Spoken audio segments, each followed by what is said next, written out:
इजाजत है जिक्र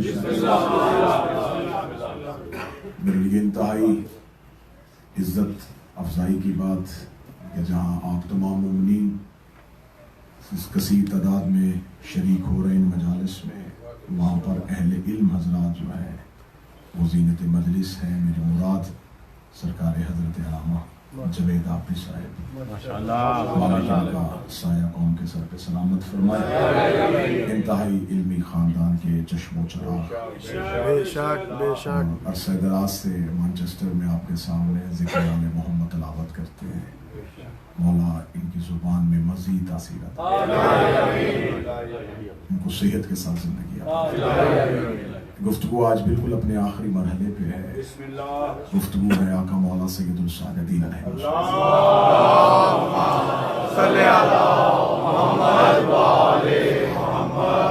और आज मुकम्मल कोशिश है कि जो भी मारूज़ात पेश की, जो उसका कुछ खलासा रह गया वो आज की मजलिस की हद तक जहाँ तक मुकम्मल हुआ वो पूरी कोशिश करूँगा। और फिर इंशाअल्लाह कल बशर्ते ज़िंदगी और सेहत ठीक इसी टाइम पे, यहाँ पर तो नहीं लेकिन ओल्डम इंशाअल्लाह भाई सज़ा का जो बकिया हिस्सा रह जाएगा वहाँ पे तलावत कर दिया जाएगा। मौला सैयदुल साजिदीन अलैहिस्सलाम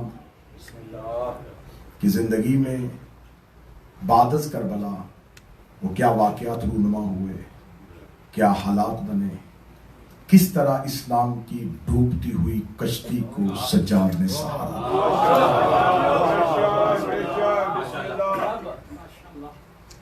मलूकियत के थपेड़ों से, ऐसी तलातम खेज मौजों से करबला से इस दीन की कश्ती को निकाला और इस सफीना नजात को लाके मदीने रोज़ा रसूल पे ठहरा।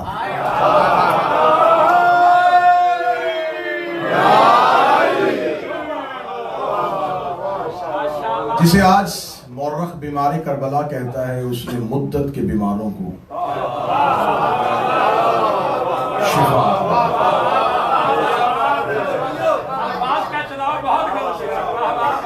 उसने ज़हनी बीमारों को शिफा दी,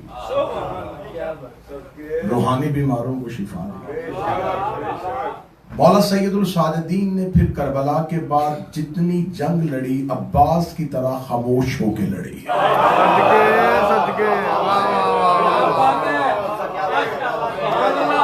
हुज्जत तलवार ना भी निकाले, मैदान जंग में जाहिर ना भी, खामोशी बड़ी जंग होती। मौला सैयदुल साजिदीन की खामोशी मलूकियत की मौत थी।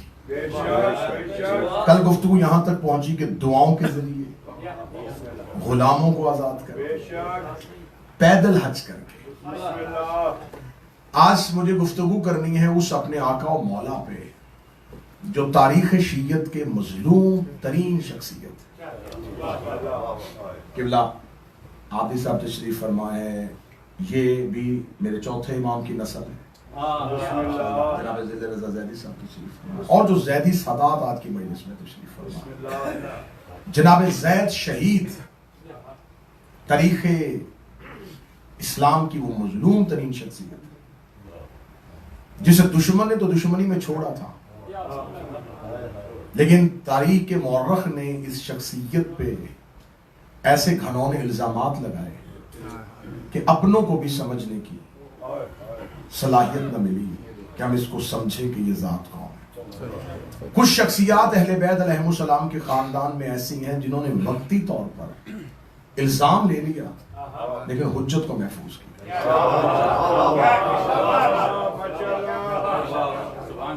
जैसे अहले सुन्नत के यहाँ बहुत से फिरके हैं, हम्बली हैं, शाफई हैं, मालिकी हैं, इस तरह मजहब जाफरिया में जो फिरकों की बुनियाद पड़ी वो पहले 3 आइमा के अतवार में नहीं, चौथे इमाम के दौर में मुख्तलिफ फिरकों की इब्तिदा होनी शुरू हुई, क्योंकि मलूकियत मजबूत हो गई थी और शिया ने अली को तोड़ा जा रहा था। बात शुरू हो चुकी है। वो शिया ने अली की ताकत से वाकिफ थे कि अगर ये एक जगह पे इकट्ठे हो जाए तो एक शिया 10,000 बनी उमैया के नमक खारों से बेहतर था।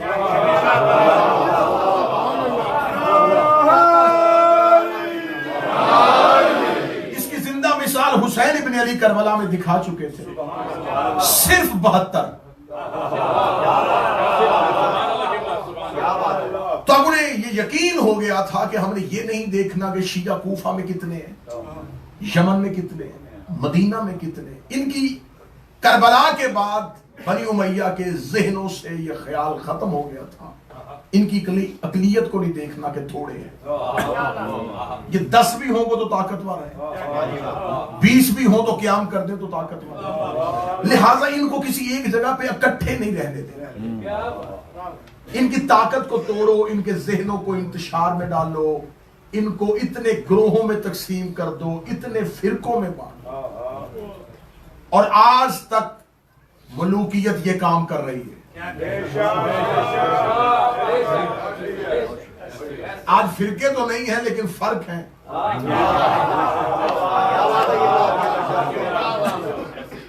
अब वो जाहिरी तौर पे तो कोई मलूकियत नहीं है, कोई हुक्मरान नहीं है, लेकिन अब जहनों के अंदर वो मलूकियत आ गई।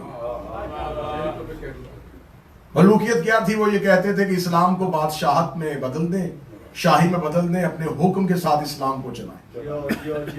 अब अगर बनी उमैया के बादशाह नहीं है तो जिसके पास इख्तियार आ जाता है वो चाहता है कि अब मेरी ही बात चले। तो अब मलूकियत दरबारों से निकल के इमाम बारगाहों तक भी आ चुकी है।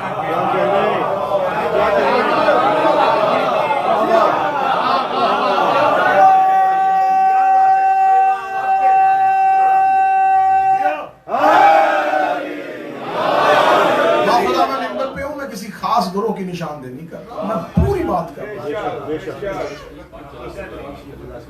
चाहता है कि हर कोई चाहता है कि ज़हनी गुलाम मेरे पास ज्यादा, फिक्री गुलाम मेरे पास ज्यादा। तो अब ग्रोहों में बांटा जा रहा था। इस मौला के दौर में ग्रोहों में तकसीम किया गया। फिरका वाकफिया, ये वो फिरका जिसने कहा कि नहीं, मौला इमाम हुसैन अलैहिस्सलाम जो है ये करबला में जो शहीद हुए थे, जैसा कि ईसाइयों का अकीदा था कि ईसा जो थे उन्हें अल्लाह ने जिंदा उठा लिया था जब उनके कत्ल का इरादा बना था, और एक शख्स को ईसा की शक्ल में उनके सामने खड़ा कर दिया था और फांसी वो शख्स लगाए लेकिन ईसा जिंदा है। ये ईसाइयों का अकीदा था। ऐसे उस फिरके का अकीदा था कि हुसैन इब्न अली करबला में जब ये उम्मत कत्ल करने लगी तो अल्लाह ने उन्हें आसमान पे उठा लिया। अब इमामत यहीं पर रुक गई। इसके बाद एक फिरका वजूद में है, फिरका केसानिया। ये वो फिरका था जो ये कहते थे कि अगर इमामत नस्ल इमाम हसन में नहीं गई ना तो इमामत नस्ल हुसैन में भी नहीं जाएगी, क्योंकि मौला हसन का बेटा इमाम इसलिए नहीं बना कि अली का एक बेटा मौजूद था, तो अली के बेटे की मौजूदगी में इमाम हसन का बेटा इमाम नहीं बन सकता, क्योंकि इमामत अली के बेटों का हक बनती थी। तो इसलिए इमाम हसन के बाद उनके छोटे भाई इमाम हुसैन को इमामत बनी। तो जब इमाम हुसैन शहीद हो गए हैं तो अब अगर नस्ल हसन में इमामत नहीं गई तो हुसैन इब्न अली का बेटा भी इमाम नहीं होगा, क्योंकि अली का एक बेटा मोहम्मद हनफिया जिंदा है। लिहाजा उन्होंने कहा कि हम मोहम्मद हनफिया की इमामत के कायल हैं, ये है इमाम बरहक, ये है हुसैन के बारे में। अब ये फिरका बन रहा था, जनाब मोहम्मद हनफिया इमामत का दावा नहीं कर रहे, लेकिन आज तक तरीका मौरख जनाब मोहम्मद हनफिया पे ये इल्जाम लगा रहा है कि जब लोग उन्हें इमाम कह रहे थे तो वो खामोश क्यों रहे, बोले क्यों नहीं बताया कि मैं इमाम नहीं। लिहाजा मौरख कह देता कि मोहम्मद हनफिया की खामोशी सवालिया निशान है। सवालिया निशान नहीं, अली का बेटा है। अब खामोश क्यों थे? जब मौला सैयदुल साजिदीन कूफा पहुंच चुके हैं और कूफा के जिंदान में ये काफिले अहले बैत मौजूद है, तो इब्ने ज़ियाद मलऊन ने जब कूफे में हरकतें देखी कि लोगों ने पहचान लिया है कि ये खानदान रसूल है, ज़ैद बिन अरकम सहाबी ने पहचान लिया है, अब्दुल्लाह इब्न अफैफ ने पहचान लिया और सहाबा पहचान ले, ये खबर मदीने पहुंच जाएगी, तहरीक कूफा से जन्म ले लेगी। इसने रात की तरीकी में इब्ने ज़ियाद ने कासिद को भेजा जा शाम और जाके उससे कह दे अभी ये काफिला कूफा तक पहुंचा है और कूफा में हरकत शुरू हो चुकी है। लोगों ने कान खड़े कर लिए। मुझे डर और अंदेशा है कि अगर ये काफिला ऐसे ही कूफा से शाम तक गया तो पीछे से एक तहरीक उठेगी, एक क़याम होगा और वो दमिश्क में तेरी सल्तनत पे हमला कर देंगे। लिहाजा मुझे इजाजत दे कि मैं कूफा के जिंदान में अली इब्न हुसैन का कत्ल करूं। इसने चौथे इमाम के कत्ल का प्रोग्राम बना दिया। इतना कभी इरादा किया कि कूफा के जिंदान में तारीख कहती है कि रात की तारीकी में एक पत्थर आके जिंदान में गिरता है। मौला सैयद साद उस पत्थर को उठाते, उस पत्थर के ऊपर चमड़े के साथ एक तहरीर लपेटी है जो इब्ने ज़ियाद के दरबार में एक ड्यूटी पे मौजूद सिपाही ने ये खबर जिंदान में पहुंचा। इसका मतलब है कि कूफा में इब्ने ज़ियाद के दरबार में कुछ ऐसे अफराद मौजूद थे जो अहले बैत से मोहब्बत करते थे लेकिन क़याम नहीं कर सकते, ताकत नहीं थी, खुल के सामने। उसने खबर दी कि इरादा कत्ल बन चुका है, अगर इन्होंने ये काम किया तो सिर्फ मैं नहीं, मेरे साथ कुछ ऐसे अफराद हैं जो दरबार से खड़े हो सकते हैं। तो अगर ये इरादा हुआ तो हम नारे तकबीर बुलंद करेंगे, तो आप समझ लीजिएगा कि ये आपका इरादा कत्ल तय कर चुके हैं। लेकिन उसने तो अपनी नौकरी का सबूत दिया, गुलामी का सबूत दिया, लेकिन उसे खबर है जो अंदर है वो इमाम है। अब जब ये इरादा बन चुका था कि मौला अली इब्न हुसैन चौथे इमाम ज़ैनुल आबिदीन को कूफा में शहीद कर दिया जाए, कत्ल कर दिया जाए, साथ ही पांचवा इमाम है, इसका बेटा है, उसको भी कत्ल कर दिया जाए, तो जब करबला में हुसैन इब्न अली को शहीद कर दिया गया तो उनके बेटों को भी शहीद कर दिया गया। अभी ये प्रोग्राम बन रहा था, ये साजिश तैयार हो रही थी, या मक्का से कासिद आ गया।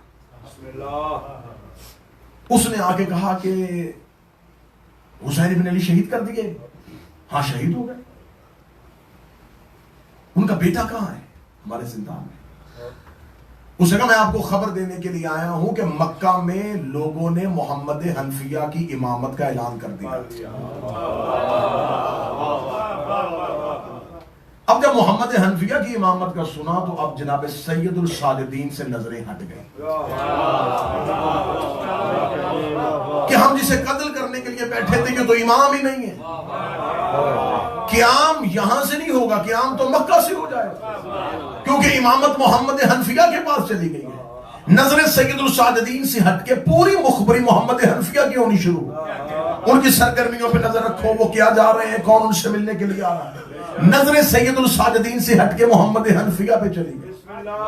अब मोहम्मद हनफिया की खामोशी और खुदा की मशीयत क्या थी, एक जुमले में पूरी तारीख दोहरा देता हूं। अल्लाह हर दौर में एक हुज्जत के साथ एक अबू तालिब जरूर रखता है।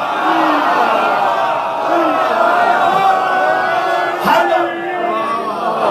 एक हुज्जत के साथ एक किरदार अबू तालिब होता है जो मजलूम तो बन जाता है।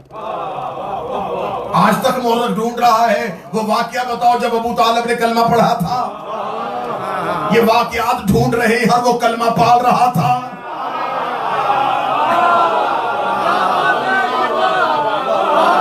अगर कलमा पढ़ लेते तो मुस्तफा की हिफाजत कौन करता? बस हर कलमे का ऐलान कर देते तो कलमे की हिफाजत कौन करता? उन्होंने मुअर्रख को अपने ऊपर कलम उठाने में मजबूर कर दिया, मजलूम हो गए, शख्सियत मुतनाज़े हो गई, लेकिन नबी बचा दिया। जनाब मोहम्मद हनफिया ने शख्सियत मुतनाज़े कर ली, लेकिन मौला सजाद को बचा। लोग आए और खामोश। जनाब मोहम्मद हनफिया कुछ नहीं कह रहे, हुसैन इब्न अली का हुक्म है, खामोश रहे। अब बोल भी नहीं सकते, बात क्यों करें, कैसे करेंगे? इमाम से इजाजत लिए बगैर बात नहीं कर सकते और इमाम यहां पर है नहीं। इमाम मौजूद होंगे, इमाम बताएंगे कि अब आपने ये करना है तो वो करेंगे। अली का बेटा भी हो तो हुक्म इमाम के बगैर नहीं चलता। ये है ताकत इमाम की, अली के शियो। अली का बेटा भी इमाम, भतीजा है। जब अली का बेटा इमाम के बगैर नहीं चलता तो अली का गुलाम इमाम के बगैर नहीं चलता।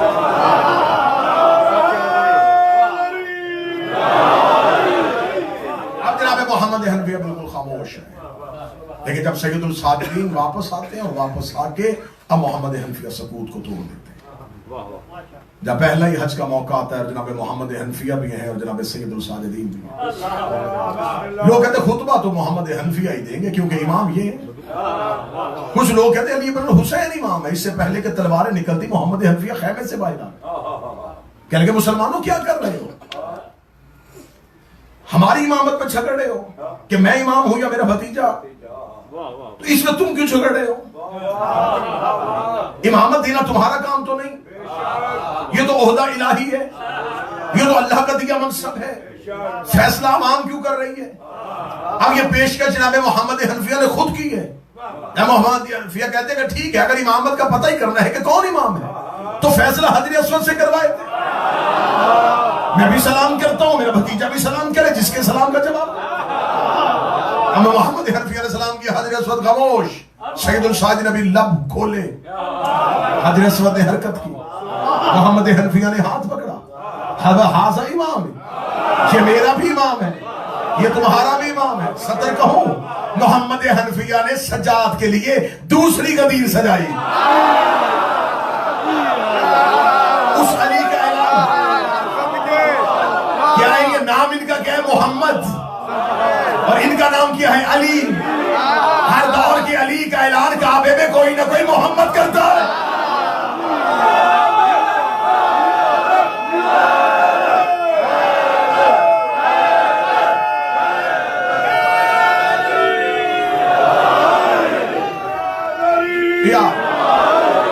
तो अब ये फिरका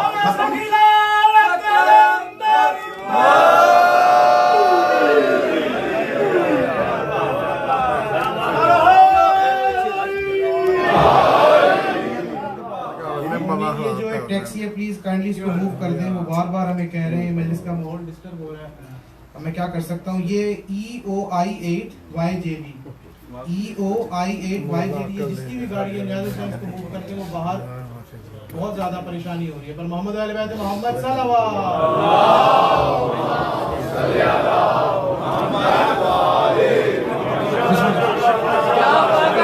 अब ये फिरका मोहम्मद हनफिया मजलूम शख्सियत, लेकिन हुज्जत के ऊपर। मौला सैयदुल साजिदीन की जिंदान से रिहाई के बाद मुख्तलिफ तहरीकें शुरू, तवाबीन की तहरीक, सुलेमान बिन सौद खज़ाई, वो क़याम कर रहे हैं हम कातिलाने हुसैन से इंतकाम लेंगे, लेकिन उस क़याम का क्या फायदा जो हुसैन के बाद किया जाए।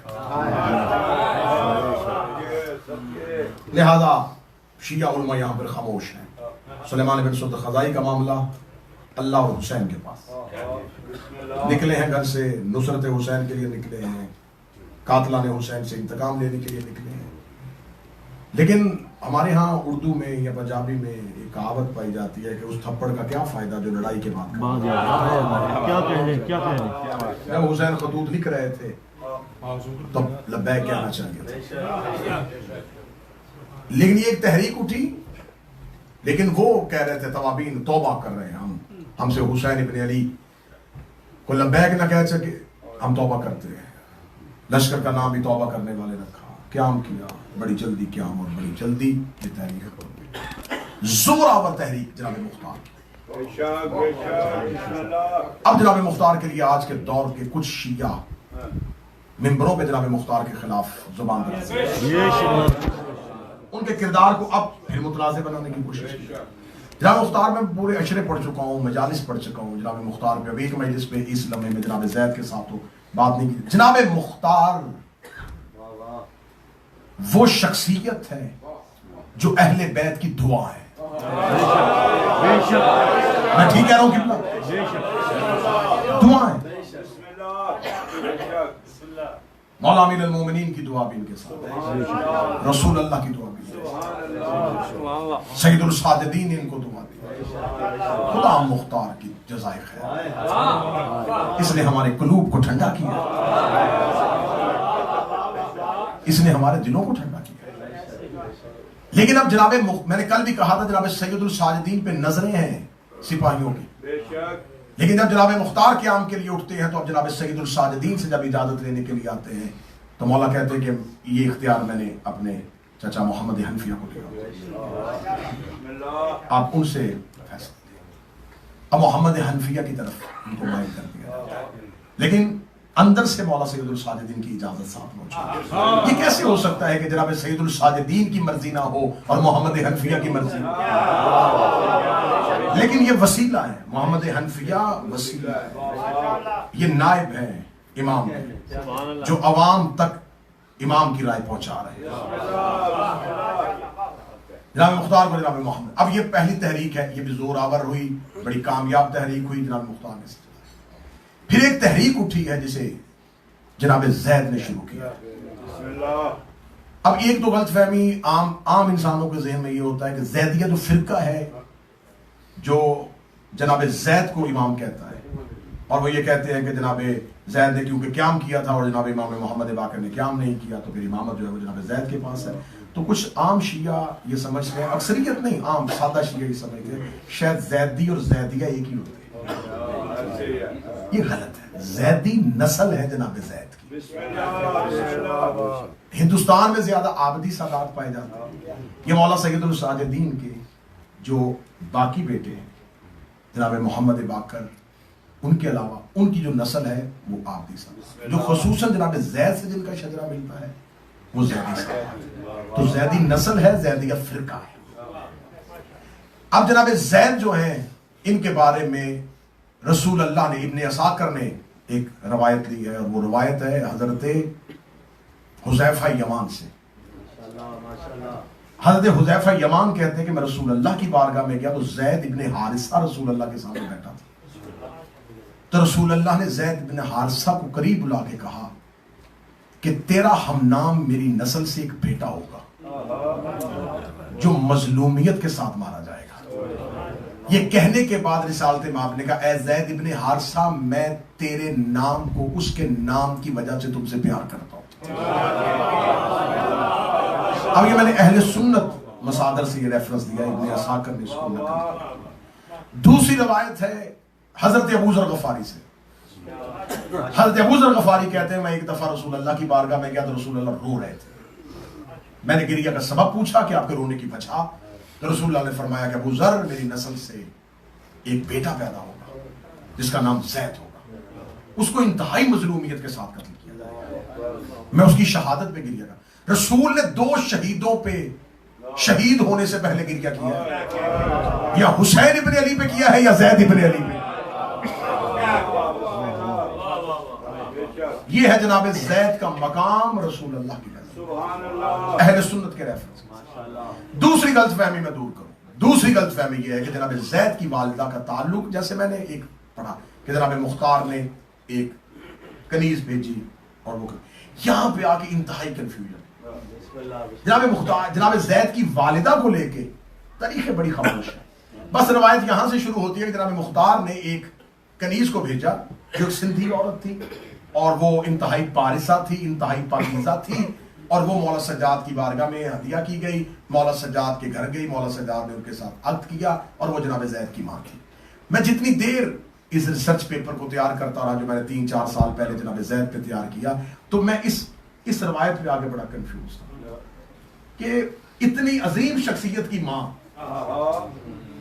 और फिर उसके आने का रास्ता जो है वो जनाब मुख्तार के साथ।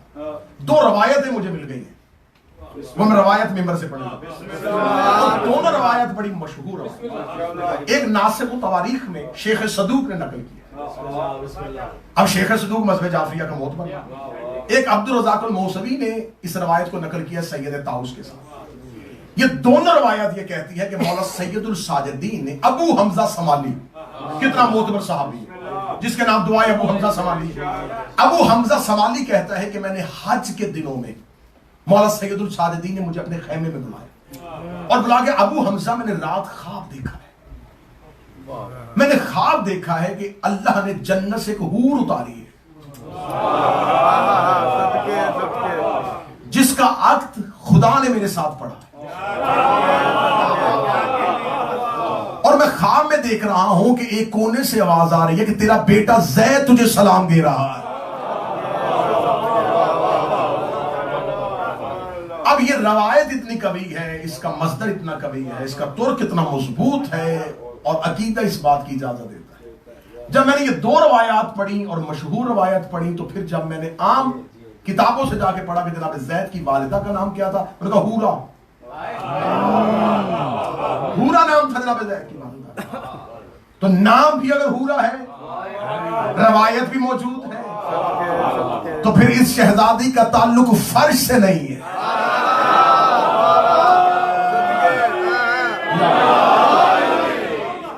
और इस घर की कनीज़ें रहती ही अर्श में। अब जनाबे जैद की वालिदा जो है, इसके लिए मैंने दो मुस्नद रवायात आपके सामने पढ़ी। ये दोनों रवायात का ताल्लुक जो है वो अहले बैत के अहम मसादिर के साथ है। इस ख्वाब का तज़किरा है, अबू हमजा समाली की रवायत है, शेख सदूक ने भी नकल किया है और सैयद ताऊस के साथ अब्दुल रज़ाक अल मौसवी ने भी इसको अपनी किताब में नकल किया।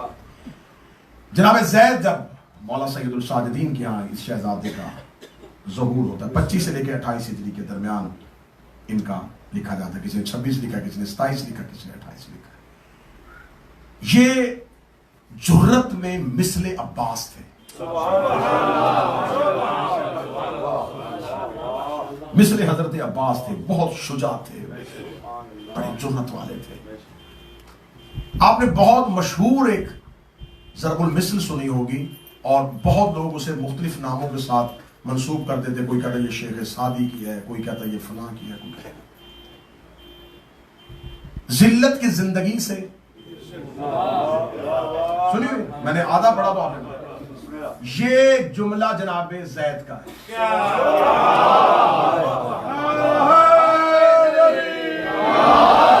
ये जनाबे जैद का सिर्फ कौल नहीं है, ये जनाबे जैद का नारा है।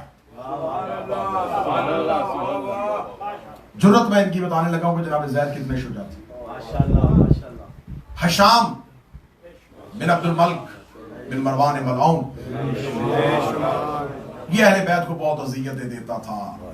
मदीने में जितने भी अहले बैत अलैहिमुस्सलाम के अफराद रहते थे, उन पे इतनी पाबंदी थी कि वो कोई भी हरकत दरबार में इतला दिए बगैर नहीं कर सकते। अहले बैत के मानने वालों पे बड़ी सख्ती थी। इस मलऊन ने अपनी जिंदगी में मेरे मौला जनाब जैद शहीद को बुलाया है शाम।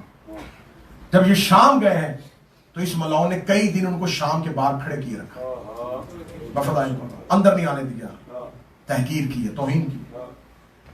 जब इन्हें बुलाया तो दरबार में इसने कुर्सियां इतनी रखी थी जितने लोग थे, जितनी भी जायद कुर्सियां थी वो उठवा दी। और जब जनाब जैद आए तो कोई दरबार में कुर्सी नहीं थी। जनाब जैद ने इसे गवर्नर मदीना की शिकायत की कि गवर्नर मदीना जो है वो अहले बैत पे बड़े जुल्म कर रहा है। तो इसने वहीं पे दरबार में खड़े होकर एक लफ्ज कहा। इसने कहा, अच्छा तू अली इब्न हुसैन का बेटा जैद है? अच्छा अच्छा, तो वो तू उस कनीज का बेटा है? इसने जब दरबार में मां के नाम के साथ ये जुमला कहा, तो कनीज का बेटा है, बोले जनाब जैद, ये शुजात पढ़ने लगा। दुश्मन का दरबार में अकेले फरमा, खुदा तुझ पे लानत करे, पहले ये तो बता हाजरा कौन थी?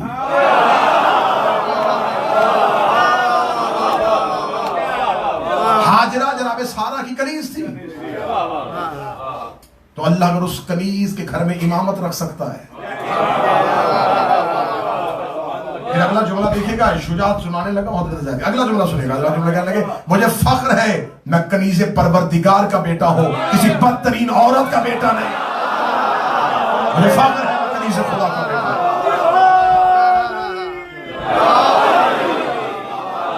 ये बात नहीं, ताज़ियाना था मुंह पे। इसे कहा जल्दी करो, जैद को यहां से रवाना करो। अब शाम में दमिश्क में शोर मच गया कि वो जो यहां पे कैद निभा के गए ना, उसका एक बेटा आया है और उसने दरबार में सिर्फ 2 जुमलों के साथ हाकम को परेशान किया और वो वापस चला गया। अब इसने मदीने के वाली को कहा कि इस पे और ज्यादा सख्ती कर। इराक का गवर्नर इसने बनाया था खालिद बिन अब्दुल्ला अल-कसरी। ये बड़ा मलाउन शख्स,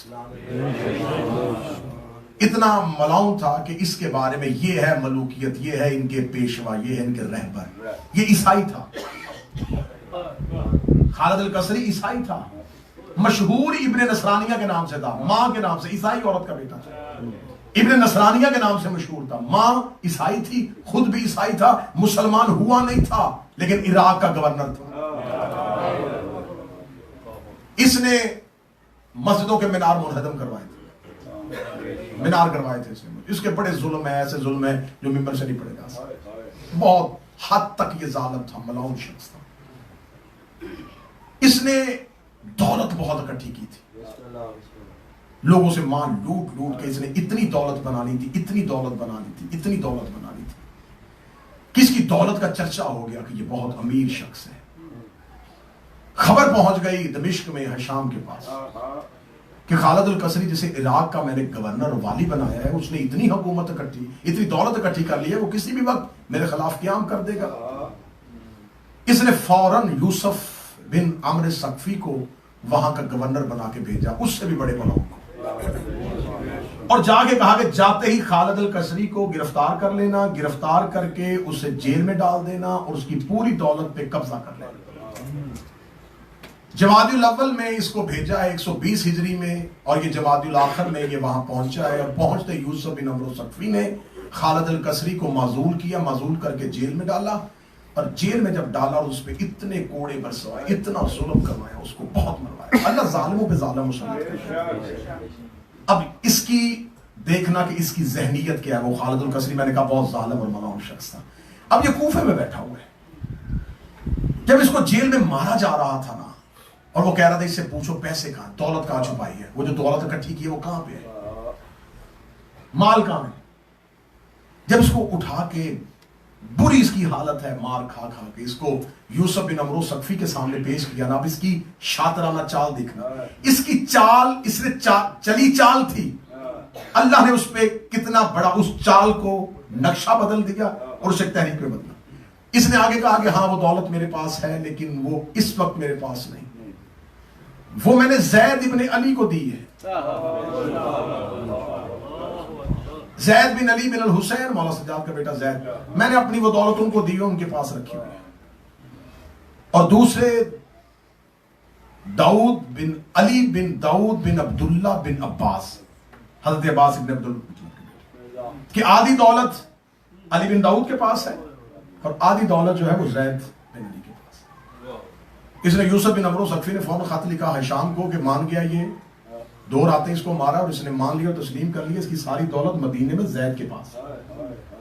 इसने फौरन वाली मदीना को खत लिखा कि जैद को और अली बिन दाऊद को गिरफ्तार करो, गिरफ्तार करके शाम भेज।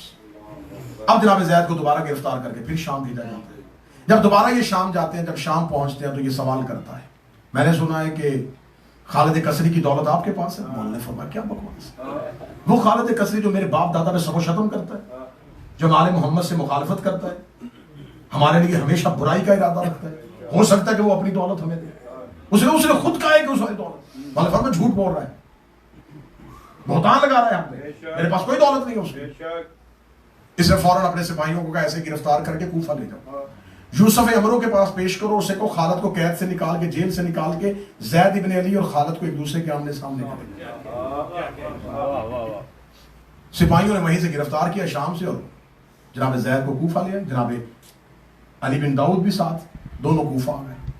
जब दोनों कूफा पहुंच दिया तो खालिद कसरी को जेल से निकाला जाता है। जेल से निकाल के बुरी इसकी हालत है जिंदान में, इसको बिल्कुल ये मौत के करीब है, इसको लाके खड़ा किया जाता, कहते वो जैद इब्न अली आ गया, तूने क्लेम किया था कि तेरी दौलत इसके पास है, बता।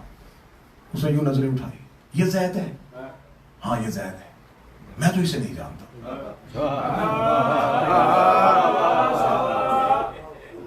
उन्होंने फिर कोड़े मारे, तूने कहा था मेरी दौलत इसके पास है। उसने कहा मैं इसके पास अपनी दौलत क्यों रखूं, ये तो हुसैन का पोता है, ये तो अली का खानदान है, तो मैं तो उसके खानदान को अच्छा नहीं समझता।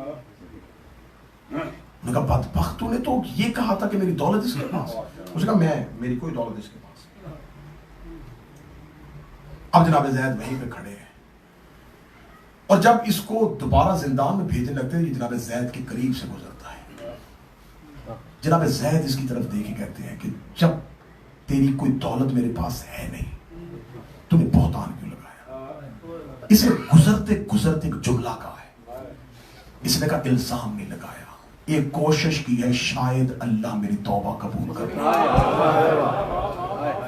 कोशिश की है कि शायद अल्लाह मेरी तौबा कबूल कर ले। अब इस जुमले के अंदर एक तारीख बंद है, वो मैं 2 जुमलों में, क्योंकि ये खालिद कसरी कूफे का वाली रह चुका है, इसको कूफे के पूरे हालात का पता है।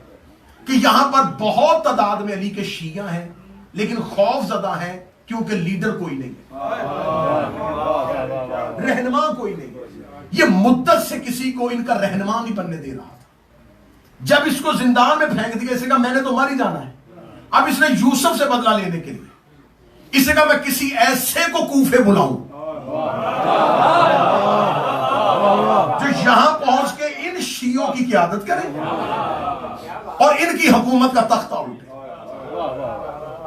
अब इसने एक तीर से दो शिकार जाते हुए कहा कि मैंने ये काम इसलिए किया शायद अल्लाह मेरी तौबा कबूल कर ले, ताकि तू क़याम करे, इन मौलानों को वासले जहन्नम करे, हक दोबारा मिंबर पे आ जाए और ये सब कुछ मेरी वजह से हो क्योंकि मैंने तुझे बुलाया है। तो अल्लाह मेरी शरकत को कबूल करके मेरी तौबा को कबूल कर। कत्ल इमाम हुसैन, शहादत इमाम हुसैन के बाद ये पहला फर्द है जनाब ज़ैद जो कूफे आया।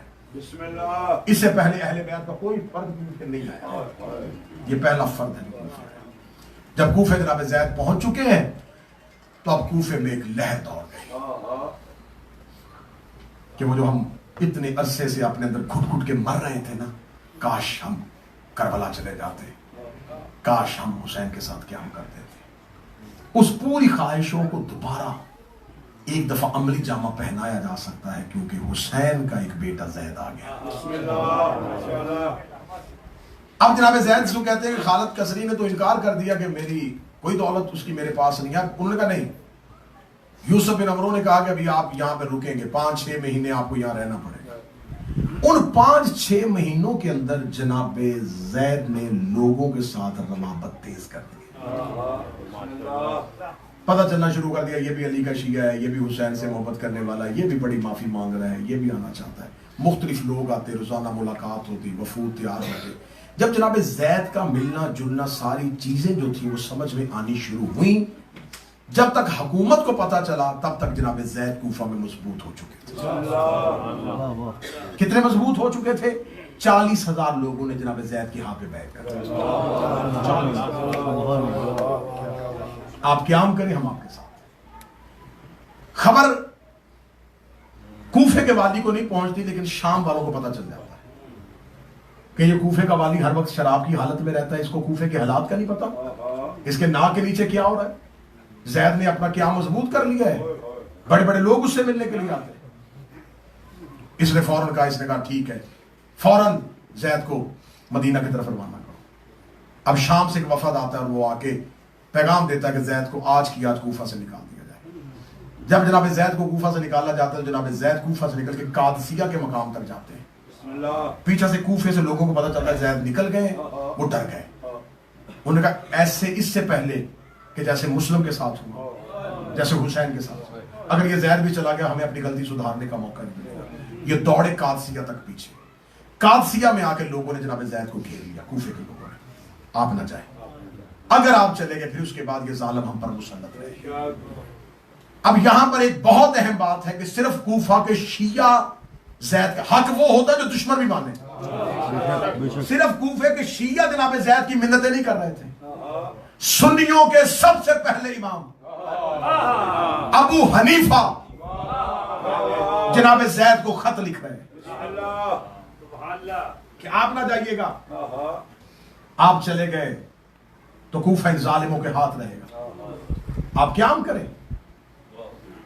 जनाबे अली बिन दाऊद जो हैं वो जनाब ज़ैद को कहते कि नहीं, इनके मशवरे में ना, इन्होंने यही मशवरे अली को दिए थे, धोखा, हसन को दिए धोखा, हुसैन को दिए धोखा, मुस्लिम बिन अकील को दिए धोखा। ये कूफा सिर्फ धोखा देता है। जनाब अली बिन दाऊद कहते हैं कि मैं इस मशवरे में साथ नहीं हूं कि इनका साथ दिया जाए, लेकिन जनाब ज़ैद के अंदर शुजाअत भी है और रसूल की खबर भी है, और ये भी इन्हें पता है कि मैंने शहीद होना है, ये भी पता है कि मुझसे अल्लाह ने कोई बहुत अहम काम लेना है। अब जनाब ज़ैद वहां से पलटते हैं और पलट के दोबारा कूफे वापस आ जाते हैं। कूफा वापस आके अपने आप को मजबूत करते हैं। कितना शुजा है ये हुसैन का बेटा। चंद अफराद है कूफा में इसके साथ, और कूफा में इसकी तहरीक शुरू हो चुकी है। शुजाअत सुनाने लगा हूं। जनाब ज़ैद दरबार में इतला देते हैं, जनाब जैद दरबार में पैगाम पहुंचाते हैं कि जाके दरबार वालों को बताओ कि यकम सफर को मैं हमला करूंगा। कह के हमला किया। ये बहादुरी में शुजाअत की मिसाल होती है कि दुश्मन को बता के आना। ये दलेरी की बहुत आला मिसाल होती है कि दुश्मन को बता के वार करना।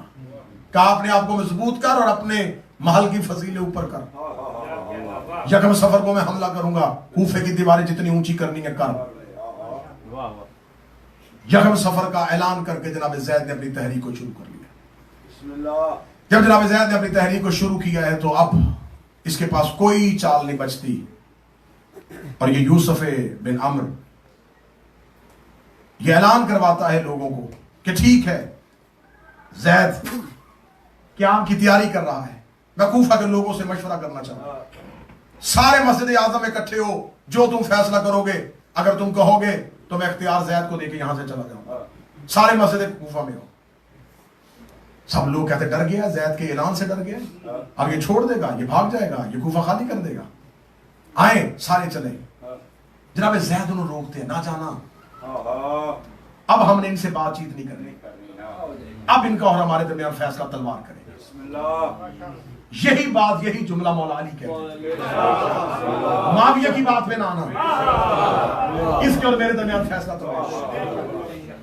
ये काम जनाब जैद अली बन के कह रहे हैं, ना जाना, फैसला तलवार करें। लोगों ने कहा क्यों लड़ना है जब वो अपनी मर्जी से दे रहा है, जा रहा है यहां से कूफे से?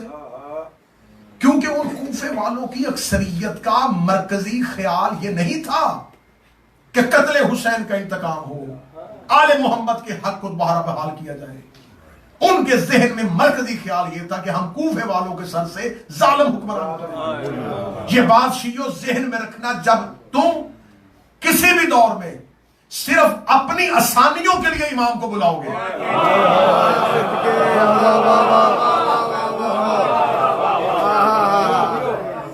तो तुम्हें कोई क्या फायदा नहीं।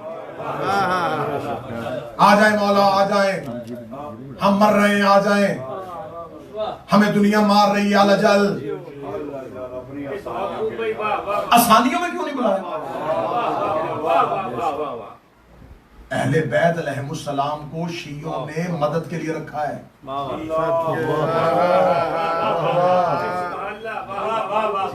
मैं मिंबर पे कह रहा हूं, इनसे जल्दी को मदद करने वाला अगर कोई होता, पता नहीं ये कब के छोड़ के आले रेस्क्यू के लिए रखा हुआ। इनसे जल्दी मदद करने वाला कोई नहीं है। किबला हाफिज़ साहब, मैंने जब भी अलम पे चिराग देखा है, मन्नत का देखा है, मोहब्बत का नहीं देखा।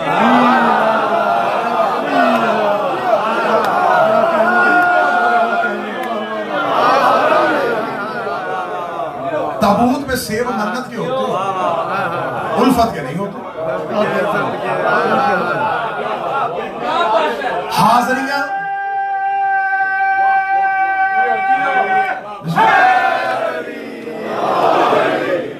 हाजरी ख्वाहिश पूरी होने के बाद ही क्यों पकाई जाती है?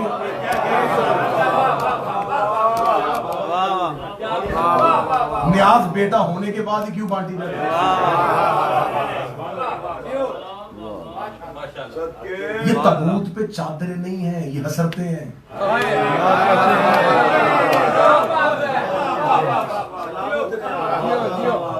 हमें हमें हमें बचाओ, यही काम वो कर रहे थे।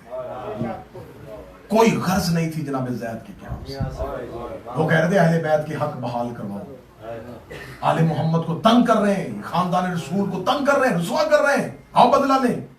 वो कहते बस कूफे का वाली तब्दील करवा, इससे हमारी जान छुड़वा दे, ये टैक्स बहुत ले रहा है, ये हमसे पैसा बहुत ले रहा है। जनाब ज़ैद बुलाते रहे, जनाब ज़ैद की कोई बात सुने बगैर मस्जिद आज़म में चले गए। क्या हुआ फिर? जनाब ज़ैद रोक रहे थे, ये मस्जिद आज़म के अंदर क्या, उसने कहा बंद करो दरवाजे, सबको गिरफ्तार करो, मरने दो इन्हें मस्जिद के अंदर। एक वक्त के इमाम के नुमाइंदे की बात नहीं सुनी, सारे मरे। इससे पहले कूफे वालों के साथ ये हुआ है। जब रात की तरीके में इब्ने ज़ियाद आया था, सारे हुसैन समझ के बाहर आ गए। वो भी अरबी लिबास हाशमियों वाला मामा पहन के नकाब लेके घोड़े पे चलता गया, देखता रहा कौन कौन हुसैन का रास्ता देख रहा है। ये सारे रास्ते में हुसैन आ गए, हुसैन आ गए, हुसैन आ गए, हुसैन आ गए। जुमला कहूंगा, तफसील का वक्त ही नहीं रहा। जब इमाम की मार्फत ना हो तो लोगों को इब्ने ज़ियाद भी हुसैन लगता है। या हुसैन इब्ने अली, मौला हुसैन इज्जत देता।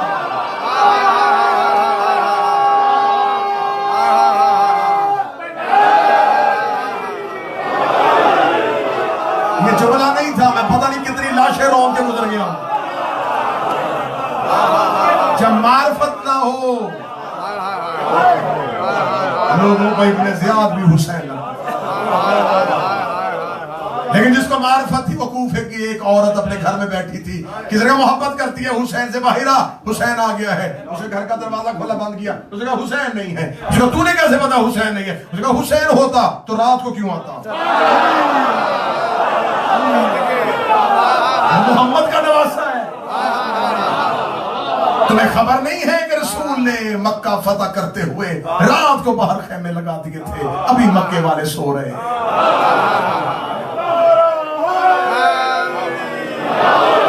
हुसैन नहीं, मारिफत थी।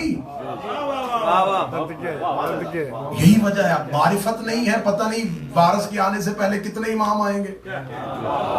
शिया कभी इसके पीछे भागेंगे, कभी इसके पीछे भागेंगे। जब हकीकी इमाम आएगा,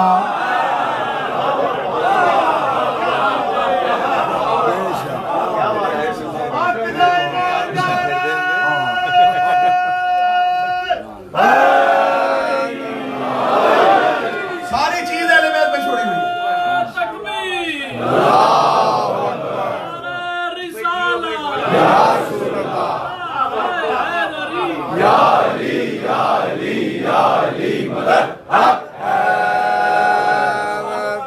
सारी चीजें शियों ने इमाम पे छोड़ी हुई। आप करबला क्यों नहीं जाते? अच्छा खासा मौला का रिज़्क़ दिया हुआ होता, आप करबला क्यों नहीं जाते? वो बुलाएंगे तो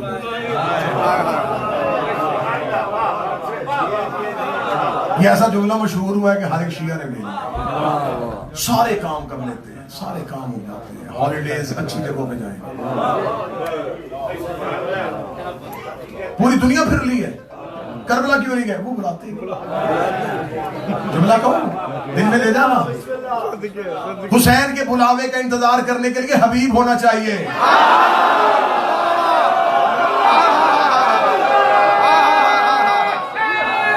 कोई हबीब हो तो वो बुलाए।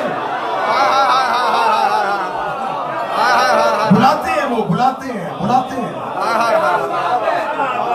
कोई हबीब हो, कोई शहीद हो, वो बुलाए। प्यासे का काम है कुएं के पास जाना।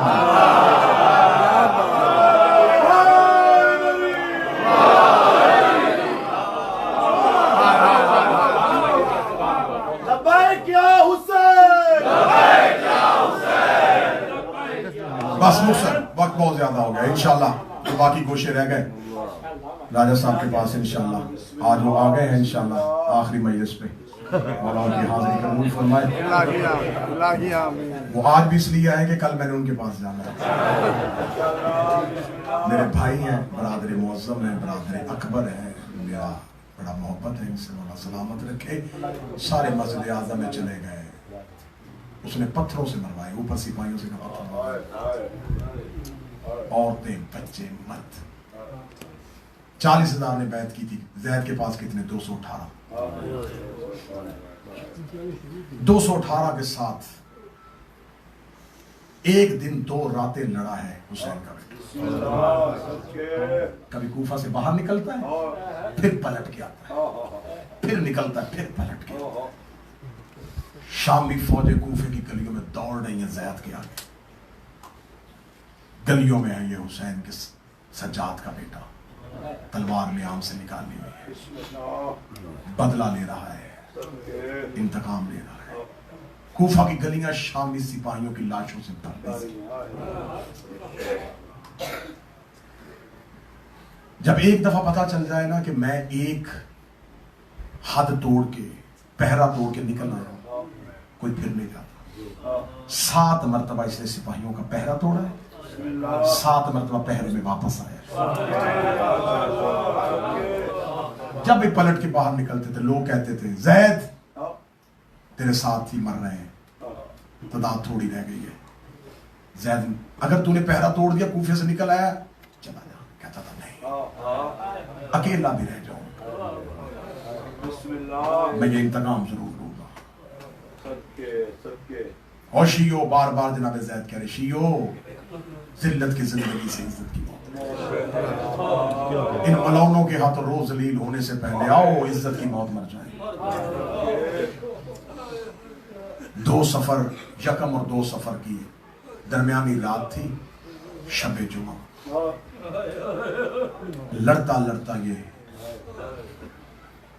कूफा के बाहर एक मकाम पे था, जब एक तीर आके जनाब जैद की पेशानी घोड़े से गिरा। ये सजा मजलूमियत सुनाने लगा, मजलूमियत। एक तबीब को बुलाया गया, एक सिपाही उठा के अपने घर, एक साहबी अपने घर ले गया। डर था किसको बुलाए, खबर हुई कि फलां कबीले का एक गुलाम है, वो जख्मों का इलाज कर लेता है, उसको बुलाया। इतना खौफ था अहले बैत, कहते उसे बताना ना ये हुसैन का पोता है, उसे ना बताना ये सज्जाद का बेटा। जब मुआलज को लेने के लिए वो 2 शख्स उसके ताल्लुक वाले उसके घर गए कि एक शख्स जख्मी हो गया जंग में, उसने जैद तो नहीं, तो साथ आया, पेशानी से उसने तीर निकाला, कालू इन्ना लिल्लाहि व इन्ना इलैहि राजिऊन। जैदी सादात को पुरसा पेश करने लगा। जितने जैदी सादात है ना, ये बड़े मजलूम इमाम मौला के बेटे हैं, ये बड़े मजलूम आका की औलाद है। इतना मजलूम इमाम था कि जो जिंदा बच गए थे वो सोच रहे थे दफनाए कहां दफनाए, कहां कब्र बनाए। आखिर एक मकाम पे जाके पानी का एक गड्ढा था, उसमें से पानी निकाला, उसके अंदर कब्र बनाई। जनाब याह्या इब्न ज़ैद ने बाप का जनाजा पढ़ाया। 15 साल का जवान साथ था जब बाप कब्र में उतारा जाए। फिर दोबारा कब्र के ऊपर पानी छोड़ दिया, किसी को ना पता चले कि यहाँ सज्जाद के बेटे की खबर मलौन को पहुंची कि जैद मारे गए हैं रात को और उसके मारने वालों ने कहीं दफना दिए। इसका मर्जी का नाम दूंगा, जाओ जैद की कब्र ढूंढो। ऐलान हुआ, वही जरा जो जख्म देखने आया तो उसके साथ एक गुलाम आया था, उसने जाके दरबार में मुखबरी की। उसने मुझे नहीं पता कि वो जैद था, एक शख्स की रात पेशानी से तीर निकला, उसे कूफे के बाहर उस पानी के अंदर दफन किया। इस मलाओ ने जाके कहा कब्र खोदो, कब्र खोदी गई। जैद को कब्र से निकाल के सर काटा गया।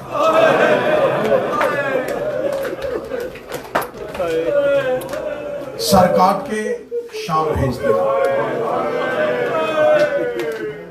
अगली सतर जैदी सादात है, आप भी सैयद है, मुझे माफ कर दीजिएगा।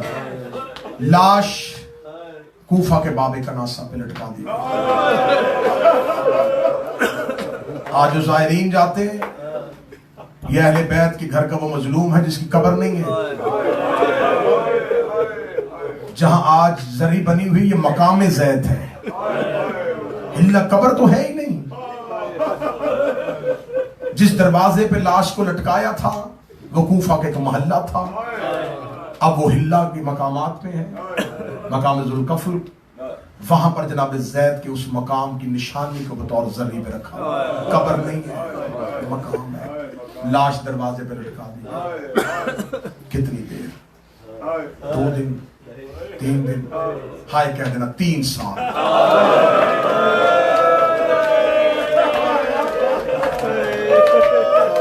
तीन साल जनाब ज़ैद की लाश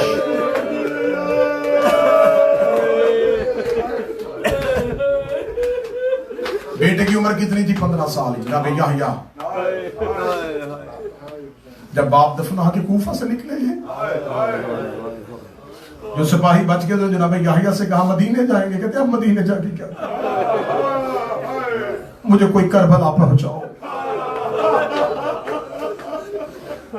जनाब याह्या करबला चले गए। करबला के बाद फिर खुरासान गए। फिर इन्होंने एक अलहदा क़याम किया। ज़ैद के इस बेटे को जिंदा जलाया गया था।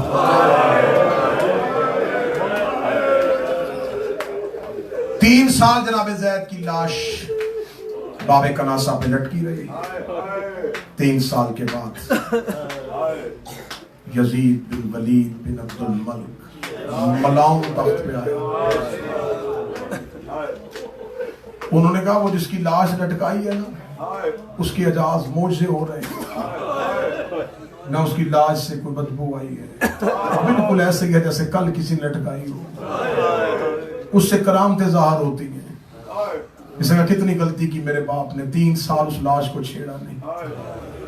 3 साल के बाद भी भड़ास खत्म नहीं हुई। उन्होंने कहा उतार के दफना दे, कहने लगा नहीं जला दो।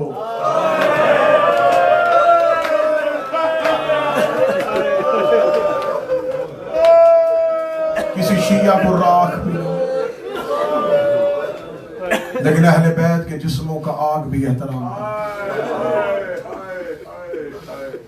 ये है मेरे मौला सज्जाद के उस बेटे की गुर्बत। बस मैं बड़ी जल्दी करूं, बहुत तफसील से पढ़ गया। आना है चौथे इमाम का जनाजा। जितनी मुझसे पढ़ा गया, जितनी मुझ में ताकत हुई, जितनी तुम में सुनने की ताकत हुई, लेकिन एक मिन्नत करूंगा, तबूत आएगा।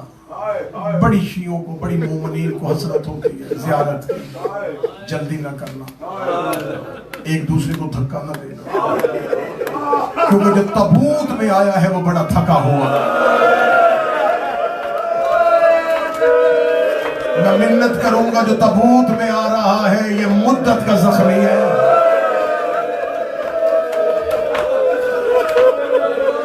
इसे शाम की गलियों में बड़े धक्के मारे गए थे। इसे शाम की गलियों में बड़ा सताया गया था। अजरों को मिले, अजरों को मिले, अजरों को मिले। कल मैंने पढ़ा था कैदे आजाद हो गई।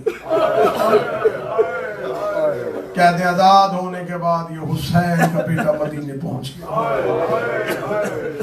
मदीने जब सैयदुल साजिदीन पहुंचे हैं तो यहाँ पे हारुल अनवार में अल्लामा मजलसी ने अली की बेटी का एक नोहा लिखा।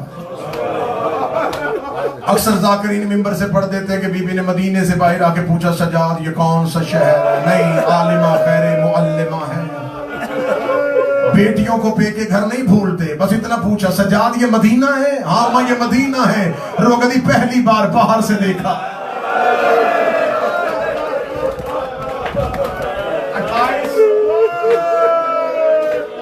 28 रजब को गई थी तो अब्बास के पहरे में गई थी।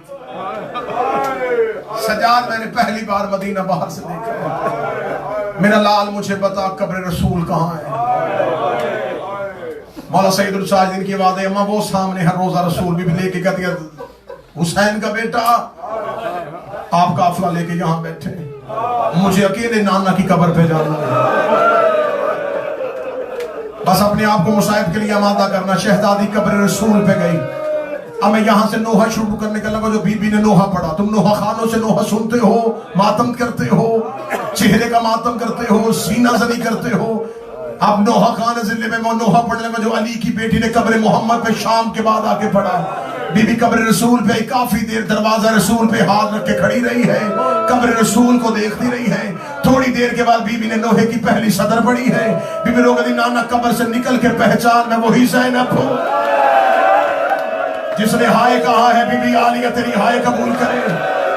आवाज आई नाना एक बार कब्र से निकल के पहचान मैं वही ज़ैनब हूं। बीबी ने नोहे की दूसरी सतर पढ़ी, बीबी रो के कहती ना ना तेरी नमाज बच गई, मेरा नमाजी मारा गया। बीबी ने तीसरी सतर पढ़ी, ना ना तेरी अजान बच गई, मेरा मुअज्जिन मारा गया। चौथी सदर पढ़ने से पहले अली की बेटी ने गठड़ी खोली, गठड़ी से हुसैन का तीरों वाला कुर्ता निकाला, कुर्ता कब्र मोहम्मद में डाला, कब्र मोहम्मद हिली, आवाज आई ज़ैनब कुर्ता हटा, ज़ैनब कुर्ता हटा, ज़ैनब कुर्ता हटा। रो के कहती नाना तुझसे बेटे का कुर्ता बर्दाश्त नहीं हुआ, रात आधी होने दे, मैं अकेली तेरी कब्र पे आऊंगी, मैं तेरे कब्र का चिराग बुझाऊंगी, मैं तुझे अपना लिबास दिखाऊं, तो फिर मुझे बताना उम्मत ने इतना तेरे बेटों को नहीं मारा जितना तेरी बेटियों। हाय हुसैन, हाय हुसैन।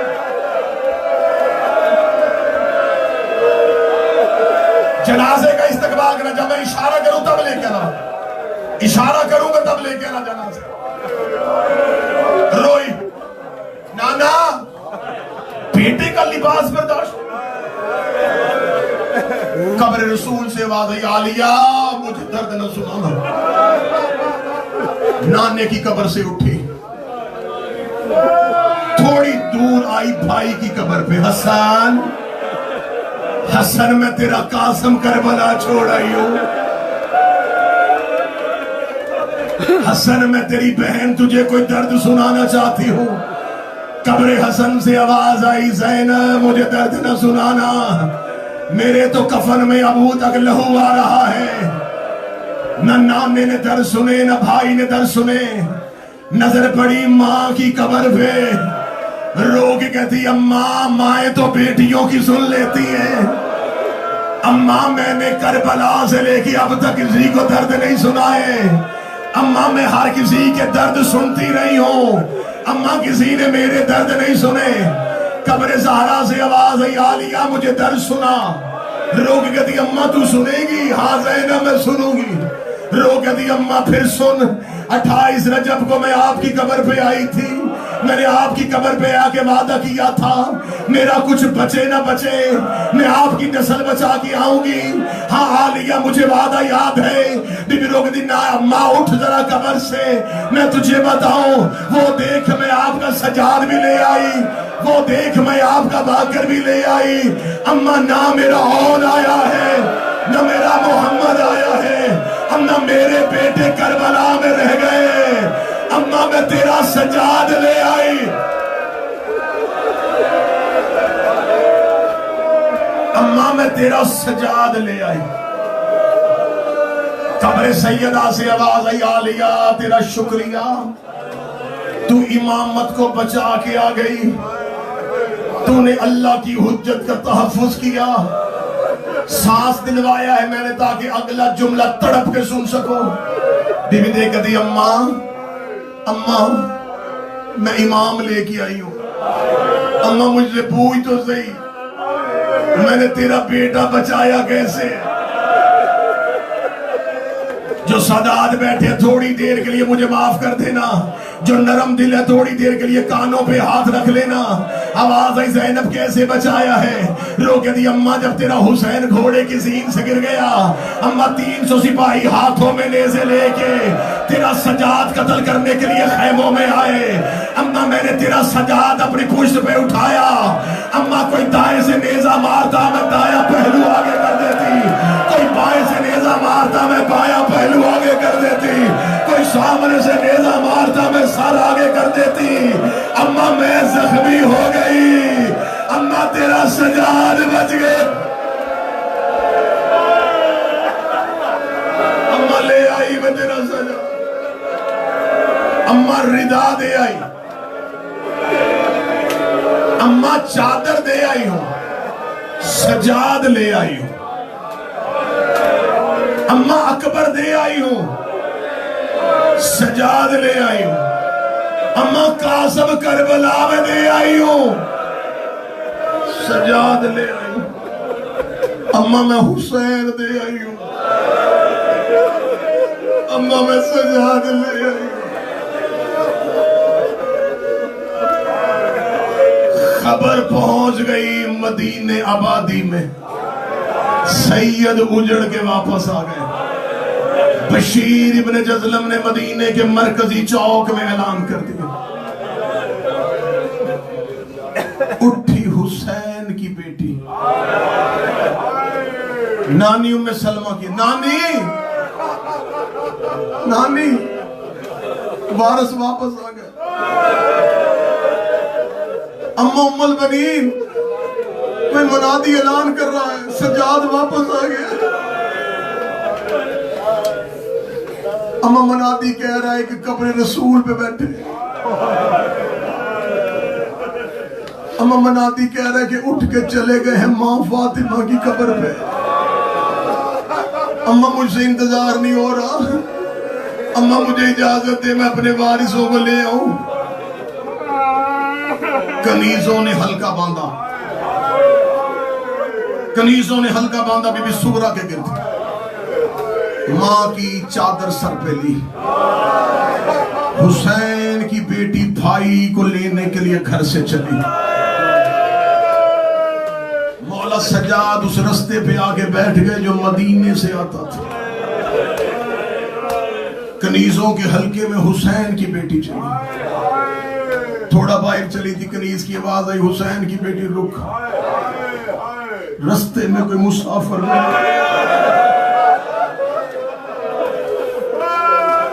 एक कनीज चलती चलती वहां आई जहां हुसैन का सज्जाद बैठा था। मुसाफिर मुसाफिर रास्ता छोड़, हमारे आका की बेटी आ रही। मौला सज्जाद कहते मुद्दत के बाद अपनी मर्जी से बैठा हूं, मुझे मेरे पैरों के जख्म उठने नहीं देते, मैं अपने बालों का पर्दा बनाता हूं, अपनी आकाजादी से क्या गुजर जा। वो कहते तू जानती जो नहीं वो कौन है। मौला सज्जाद की आवाज है कौन है। कनीज की आवाज है वो अब्बास की भतीजी है। अब्बास का नाम आना था, सज्जाद के जख्मी हाथ जमीन पे आए, आवाज आई तूने नाम उसका ले लिया है, अब मुझ पे उठना वाजिब हो गया है। पीछे से बीबी सुगरा की आवाज आई बैठा रहने दे, इसका लहजा मेरे सज्जाद से मिलता। सगी बहन पर्दा करके गुजरी थी, 5वें इमाम ने बाबे का हाथ हिलाया, आवाज आई बाबा करबला से मदीने तक मैं नहीं बोला, बाबा मुझे इजाजत है मैं फुफ्फी को जाके बताऊं जिससे पर्दा करके आ गई वो तो तेरा सज्जाद है। जनाबे बाकर वहां है जहां बीबी सुगरा थी, आवाज आई फुफ्फी मुझे पहचान। रोकनी मुझे फुफ्फी कहने वाला तू कोई सज्जाद का बाकिर है। आवाज आई हाँ मैं तेरा बाकिर हूँ। आवाज आई अगर तू बाकिर है बाबा कहाँ है। कहा जिससे पर्दा करके आ गई वही तो तेरा सज्जाद है। हुसैन की बेटी तेज कदमों से चली, सज्जाद के गले में बाहें डाली, रोगी गदी तुझे जवान भेजा था, तेरी कमर क्यों झुक गई, तेरे सर के बाल सफेद क्यों हो गए। आवाज आई अच्छा खा गई मुझे शाम की गलियां, सुगरा खा गए मुझे शाम के मोड़। आखिरी 2 मिनट पढ़ने लगा, आ गए मदीने, आंखों से लहू, चेहरों पे लहू, आंखें बंद करते तो कभी हुसैन नजर आए। एक दिन एक मौला के मानने वाले का मौला घर में बैठते हैं तो रोते हैं। मौला अब घर से निकला करे। मौला कहते घर से निकल के कहाँ हो। मौला बाजार में आए, आवाज ना लेके जा मुझे बाजार में, मैं बाजारों का बड़ा सताया हुआ। मौला के सहाबा ने मिन्नत की, सैयदुल साजिदीन का हाथ थामा, मदीने के बाजार में आए। बाजार में आना था, लोग दौड़े, कोई मौला सज्जाद के कदमों पे किसी के सर पे प्यार दे रहा, दुआएं देता देता मेरा मौला आगे बढ़ रहे थे। या एक कसाब की दुकान के सामने से सज्जाद गुजरे, उस कसाब ने हुसैन के बेटे को आते देखा, जल्दी से वजू किया, कदमों पे हाथ रखे था, मौला मेरा सलाम हो, मौला सजाद ने सर पे हाथ रखा, रख दे क्या नाम है तेरा? कहने लगा मौला ये नाम है और मैं मदीने में कसाब हूँ। फरमाया तुझे याद है शरीयत मोहम्मदी में अहकाम में ज़बीहा क्या है, जानवर को ज़िबा करने के अहकाम क्या है? कहता हाँ हाँ मौला मुझे याद है। मौला की आवाज आई मैं तेरा इमाम हूँ, मुझे सुना। कहने लगा मौला पहली शर्त ये है शरीयत मोहम्मद में जिस जानवर को ज़िबा करो पानी पिला लिया करो। सज्जाद का हाथ दीवार पे आ गया, आवाज देगा बाबा लोग जानवरों को पानी पिला के ज़िबा करते हैं, मेरे बहते दरिया पे प्यासे मारे गए। मौला सज्जाद की आवाज आई दूसरी शर्त सुना। कहने लगा दूसरी शर्त है जानवर को जानवर के सामने ज़िबा नहीं करना। सज्जाद जमीन में बैठ गए। रोकेगा मेरी 3 फुफियां दरवाजे पे खड़ी थी जब मेरे बाबे को ज़िबा किया गया। तीसरी शर्त पढ़ने लगा हूं, मातम की तैयारी करना। मौला की आंखों का खून तेज हुआ। असहाबे सज्जाद ने कसाब से कहा अब न बोलना, तू शर्तें सुनाता इमाम रोते। मौला फरमाया इसे ना मना करो, किसी को सुना, मैं तो बाबे पे गिरिए के असबाब ढूंढता हूं। सुना मुझे अगली शर्त। अगली शर्त पढ़ने लगा वो ये तड़पा कांप के कहने लगा मौला शरीयत मोहम्मदी का हुक्म है जानवर को जिस छुरी से ज़िबा करो। नहीं रो सका तू, वो छुरी तेज होनी चाहिए ताकि जानवर को तकलीफ ना हो। अब रोएगा वो जो मुझे देखेगा। मौला सजाने का बता जानवर को ज़िबा कहां से करता है? कहता मौला शहरत से करता हूं। सज्जाद ने सर दीवार पे मारा, फरमाया हाय बाबा तेरी गुर्बात, तुझे पसे करतर खुद खंजर से ज़रबों के साथ काटा गया।